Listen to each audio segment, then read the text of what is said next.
محمد ان سے پوچھو، کیا ہم اللہ کو چھوڑ کر ان کو پکاریں جو نہ ہمیں نفع دے سکتے ہیں نہ نقصان، اور جبکہ اللہ ہمیں سیدھا راستہ دکھا چکا ہے تو کیا اب ہم الٹے پاؤں پھر جائیں؟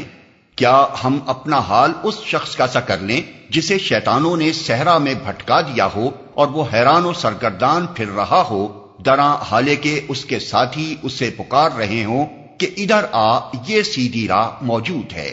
کہو حقیقت میں صحیح رہنمائی تو صرف اللہ ہی کی رہنمائی ہے، اور اس کی طرف سے ہمیں یہ حکم ملا ہے کہ مالک کائنات کے آگے سرے اطاعت خم کر دو، نماز قائم کرو اور اس کی نافرمانی سے بچو، اسی کی طرف تم سمیٹے جاؤ گے۔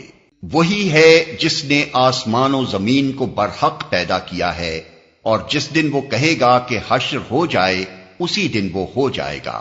اس کا ارشاد عین حق ہے، اور جس روز سور پھونکا جائے گا اس روز بادشاہی اسی کی ہوگی۔ وہ غیب اور شہادت ہر چیز کا عالم ہے اور دانا اور باخبر ہے۔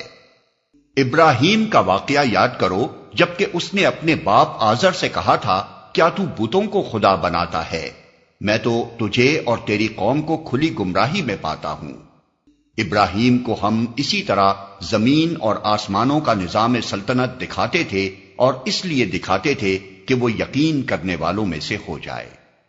چنانچہ جب رات اس پر طاری ہوئی تو اس نے ایک تارا دیکھا، کہا یہ میرا رب ہے، مگر جب وہ ڈوب گیا تو بولا ڈوب جانے والوں کا تو میں گرویدہ نہیں ہوں۔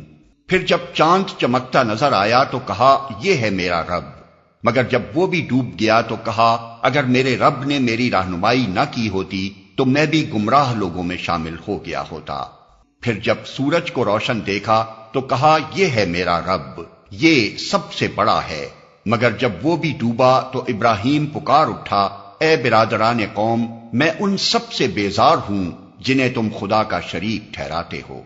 میں نے تو یکسو ہو کر اپنا رخ اس ہستی کی طرف کر لیا جس نے زمین اور آسمانوں کو پیدا کیا ہے، اور میں ہرگز شرک کرنے والوں میں سے نہیں ہوں۔ اس کی قوم اس سے جھگڑنے لگی تو اس نے قوم سے کہا، کیا تم لوگ اللہ کے معاملے میں مجھ سے جھگڑتے ہو؟ حالانکہ اس نے مجھے راہ راست دکھا دی ہے، اور میں تمہارے ٹھہرائے ہوئے شریکوں سے نہیں ڈرتا۔ ہاں، اگر میرا رب کچھ چاہے تو وہ ضرور ہو سکتا ہے۔ میرے رب کا علم ہر چیز پر چھایا ہوا ہے، پھر کیا تم ہوش میں نہ آؤ گے؟ اور آخر میں تمہارے ٹھہرائے ہوئے شریکوں سے کیسے ڈروں جبکہ تم اللہ کے ساتھ ان چیزوں کو خدائی میں شریک بناتے ہوئے نہیں ڈرتے جن کے لیے اس نے تم پر کوئی سند نازل نہیں کی ہے۔ ہم دونوں فریقوں میں سے کون زیادہ بے خوفی اور اطمینان کا مستحق ہے؟ بتاؤ اگر تم کچھ علم رکھتے ہو۔